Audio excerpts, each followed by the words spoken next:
प्रसार नाही झाला पाहिजे आणि या समाज असा अज्ञानात टिप्पत पडला पाहिजे आणि हा समाज अन्यायाविरुद्ध बंड करण्याऐवजी अन्यायच सहन केला पाहिजे या समाजानं ही जी खुणगाट बांधलेली आहे.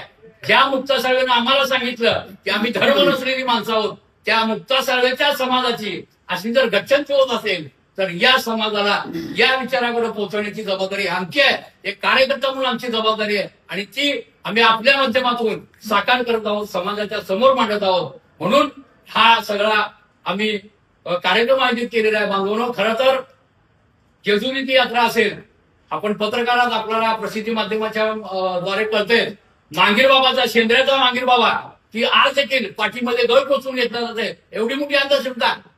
एका बाजूला महाराष्ट्र राज्य सरकार जादू टोणाविरोधी कायदा करतंय आणि तिथं मात्र पाठीला गळ टोचवून असे ओढलं जातंय. आज देखील तुम्ही तुमच्या जे सहकारी बांधव आहेत औरंगाबादमध्ये त्यांना विचारा, इतकी मोठी भयानक अंधश्रद्धा या समाजामध्ये आहे की जग 21व्या शतकामध्ये चंद्रावर नाही आकाशामध्ये विविध ग्रहावर जाऊन संशोधन करतंय. पण या मातंग समाजामध्ये आज देखील विचाराच्या पातळीवर समाजामध्ये सुधारणा न होऊ देण्यासाठी आमच्यातलेच काय जे भांडवल लोक आहेत की ज्यांना पेड प्रोग्राम दिले जातात, जे या देशामध्ये समतावादी विचाराच्या विरोधात काम करणाऱ्या ज्या विषमतावादी संघटना आहेत, अनेक संघटना आहेत आणि या संघटना मातंग समाजातल्या अल्पशिक्षित पुढाऱ्यांना सोबत घेऊन अशा पद्धतीनं वाटचाल करायला लागलेत.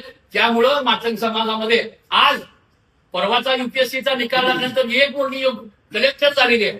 21व्या शतकामध्ये एक मातंग समाजाची मुलगी कलेक्टर होते. म्हणजे आज देखील हा समाज शिक्षणापासून फार मोठा मागे गेलेला आहे आणि याला या देशातली विषमतावादी समाज व्यवस्था 100% कारणीभूत आहे असं मला या ठिकाणी ठणकावून सांगायचं आहे.